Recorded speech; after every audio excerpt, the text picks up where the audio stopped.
Hello everyone, welcome back on my YouTube channel. Writing task 2 सबसे ज़्यादा difficult हो जाता है कि किस तरीके से आइडियाज़ जनरेट करें। एक्सप्लेनेशन लिखनी नहीं आती, एग्जाम्पल हमें कौन सी डालनी चाहिए, बहुत सारे क्वेश्चंस होते हैं।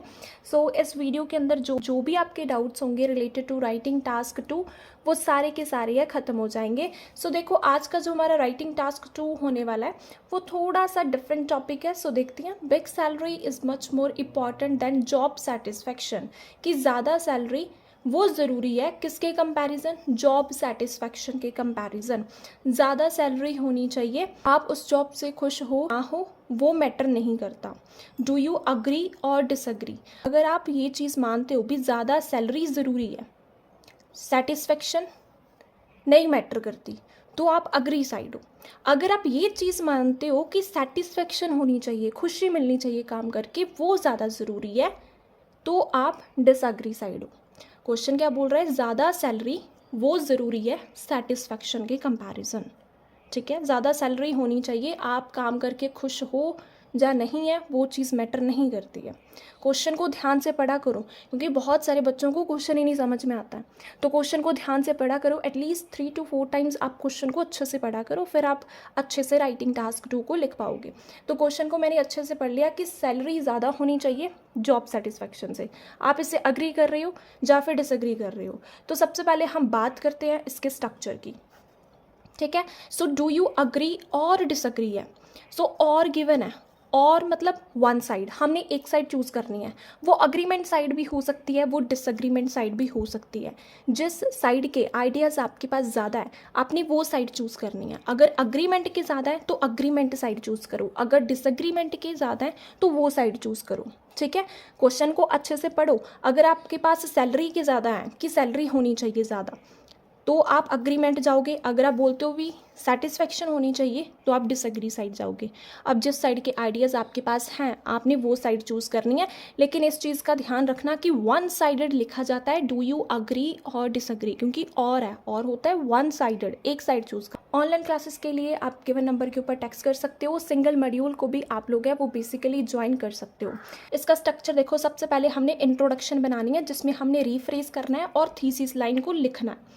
फिर उसके बाद बॉडी पैराग्राफ 1 बनेगा जिसमें हम एक आइडिया बताएंगे, उस आइडिया को एक्सप्लेन करेंगे, उस आइडिया की एग्जाम्पल जाएगी, देन उसका रिजल्ट जाएगा। फिर BP2 का आइडिया, एक्सप्लेन, एग्जाम्पल, रिजल्ट। अगर आपने BP1 में अग्री बोला है, ठीक है, अगर आप BP1 में अग्री हो तो BP2 में भी आपने अग्री ही जाना है। ठीक है, अगर आप BP1 में डिसअग्री हो तो BP2 में भी आपको डिसअग्री ही जाना पड़ेगा। इस चीज़ का आपने ध्यान रखना है। लास्ट में आती है हमारी कंक्लूजन। कंक्लूजन में क्या लिखना होता है? BP1 plus BP2 idea. जो आइडिया आपने यहाँ पे लिखा होगा और जो आइडिया आपने यहाँ पे लिखा होगा, उन दोनों आइडियाज़ को कंबाइन करके आपने यहाँ पे लिखना है। ठीक है, आई होप सो आपको स्ट्रक्चर अच्छे से क्लियर हुआ होगा। लेकिन फिर भी अगर आपको कोई डाउट होगा तो आप कमेंट सेक्शन में लिख देना, मैं ट्राई करूँगी कि आपके डाउट्स है वो सारे क्लियर हो जाएं। अब हम देखते हैं इसका sample answer. It is considered that, ये बात कंसीडर की जाती है, इट इज़ एडवांटेजेस, ये फ़ायदेमंद होगा to choose a job with high wage, उस जॉब को चूज़ करना जिसमें हमें सैलरी ज़्यादा मिलेगी, even if it does not appeal to you at all, चाहे फिर आपको वो खुशी दे चाहे फिर ना दे। क्वेश्चन भी यही बोल रहा था ना कि बिग सैलरी वो ज़्यादा ज़रूरी है जॉब सेटिस्फैक्शन के कंपैरिजन, तो उसको मैंने अपने तरीके से रीफ्रेज किया है। हर एक बच्चे का रीफ्रेज करने का तरीका है वो डिफरेंट होता है, गलत कोई भी नहीं होता, सिर्फ क्वेश्चन का मीनिंग और जो आपने लिखा है उन दोनों का मीनिंग सेम होना चाहिए। वर्डिंग आप अपनी तरफ से भी कुछ भी ऐड कर सकते हो। अब देखो थीसिस लाइन में, this essay disagree with this statement because it gives us pleasure and inspire person to work hard. मेरे अकॉर्डिंग जॉब सेटिस्फेक्शन वो ज़्यादा ज़रूरी है क्योंकि उससे हमें खुशी मिलती है और हम हार्ड वर्क है वो कर सकते हैं। अब ये जो प्लेजर की बात है ये हम BP1 में लिख देंगे, ये जो वर्क हार्ड की बात है ये हम BP2 में लिख देंगे। एक BP में एक आइडिया इनफ होता है, आप लोग दो दो तीन तीन आइडियाज़ को ऐड कर देते हो जिसकी वजह से एक्सप्लेनेशन एक भी BP की अच्छी नहीं होती है, एक भी आइडिया की आप अच्छी एक्सप्लेनेशन नहीं दे पाते। सो इसी वजह से एक BP में एक आइडिया लिखो, इनफ है, आराम से स्कोर है वो आ जाता है। To comments with there are multifarious means many, बहुत सारे रीज़न हैं कि क्यों जॉब सेटिस्फेक्शन ज़रूरी है, but the prominent means important main, लेकिन जो मेन रीज़न है, job satisfaction give people a sense of fulfilment that no money can guarantee. So इससे हमें क्या मिलती है, खुशी मिलती है जो हमें पैसे से नहीं मिल सकती। अब इस चीज़ को एक्सप्लेन करेंगे। To explain it, if someone is earning a high salary, अगर कोई बंदा है वो बहुत ज़्यादा सैलरी को अर्न कर रहा है, however feel tensed and compromises with conscience, लेकिन हर टाइम टेंशन में घूम रहा है, then this person would not enjoy their life, तो वो अपनी लाइफ को इन्जॉय नहीं कर पाएगा। सो इसी वजह से क्या है, जॉब सेटिस्फेक्शन है वो ज़्यादा ज़रूरी है, ज़्यादा सैलरी नहीं।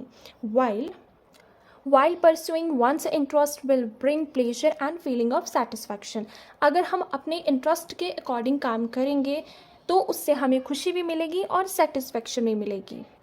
For example, it was a headline in the eminent newspaper. The Moscow Times found that numerous famous researchers made their career choices not because of appealing wages but because they were passionate about science। कि headline I थी newspaper में, उन्होंने क्या चीज़ बताई है कि जो famous researcher है ना, उन्होंने अपना करियर पैसे को देखकर चूज़ नहीं किया, अपने इंटरेस्ट को देखकर चूज़ किया, उनका इंटरेस्ट था साइंस में, इसी वजह से उन्होंने इस करियर को चूज़ किया है। Thus, it is quite clear that it is more imperative to choose that kind of work that makes them happy instead of high salary। so हमें उस तरीके का काम चूज़ करना चाहिए जिससे हमें खुशी मिले, ना कि ज़्यादा पैसे।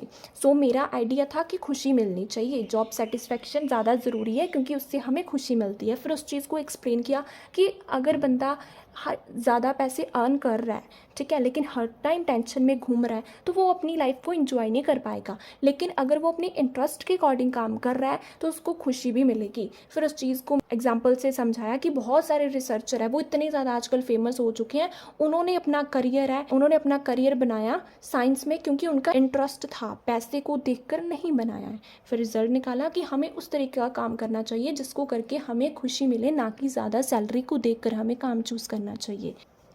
फर्दर स्ट्रेंथनिंग द व्यूज़, अपने व्यूज़ को आगे एक्सप्लेन करते हैं। Doing job for satisfaction leads to not only career growth but also inspire masses. So अगर हम करते हैं काम अपने इंटरेस्ट के अकॉर्डिंग, सो उससे क्या है, करियर में ग्रोथ भी होती है और हमारा दिल करता है कि हम हार्ड वर्क करें उसमें। अब इस चीज़ को एक्सप्लेन करते हैं। To explain it, there is a strong relation between job satisfaction and productivity, as people who love their job can easily excel in the field of work and achieve better result than those who put salary on the first place. So क्या चीज़ मैंने इसमें बताई है कि अगर person अपने interest के अकॉर्डिंग जॉब चूज़ करता है तो उसमें वो प्रोडक्टिविटी भी ज़्यादा होती है, वो ज़्यादा एफर्ट्स लगाता है, जिससे क्या उसके करियर में ग्रोथ होती है, प्रमोशन होने के चांसेस है वो ज़्यादा एस्केलेट हो जाते हैं कंपैरिजन जो कि सैलरी को फर्स्ट प्लेस के ऊपर रखते हैं। ठीक है, सो किन को प्रमोशन मिलती है, जो अपने इंटरेस्ट के अकॉर्डिंग जॉब को चूज़ करते हैं रेदर देन हाई सैलरी। अब इसके साथ related example, to epitome most of the multitudes got success in their career as they choose job with peace instead of handsome amount of remuneration. कि बहुत सारे लोग हैं उनको सक्सेस मिली है करियर में क्योंकि उन्होंने उस जॉब को चूज़ किया जिससे उनको खुशी मिलती थी, ना कि उस जॉब को जिससे उनको ज़्यादा पैसा मिला है। सो करियर ग्रोथ उनकी कैसे हुई है, क्योंकि उन्होंने अपना मनपसंद करियर चूज़ किया था rather than salary. Therefore, it's proof that advantages of job that keeps individual satisfied outweigh the drawback of salary। Person को वो काम करना चाहिए जिससे उसको सेटिस्फैक्शन मिलती है क्योंकि उससे उसकी करियर की ग्रोथ होती है। कंक्लूजन देखो, to conclude it, job satisfaction is more beneficial than tremendous salary because it gives them amusement as well as motivation.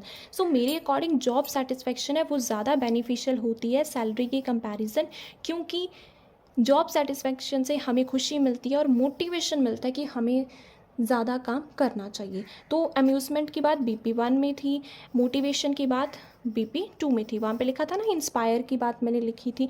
तो कुछ भी न्यू टॉक है वो हमने कंक्लूजन में नहीं ऐड ऑन करनी होती, जो आइडियाज़ होते हैं हमारे BP1 और BP2 के, उसी को जस्ट हमने इसमें है वो लिखना होता है। आई होप सो आपको अच्छा लगेगा, क्योंकि ये थोड़ा सा डिफरेंट टॉपिक था और काफ़ी ज़्यादा बच्चों को इसमें एक्सप्लेनेशन एग्जाम्पल लिखने नहीं आती, तो इसी वजह से मैंने आप लोगों के साथ ये वीडियो शेयर किया। आई होप सो समझ में आई होगी। Thank you so much for watching Simran IELTS.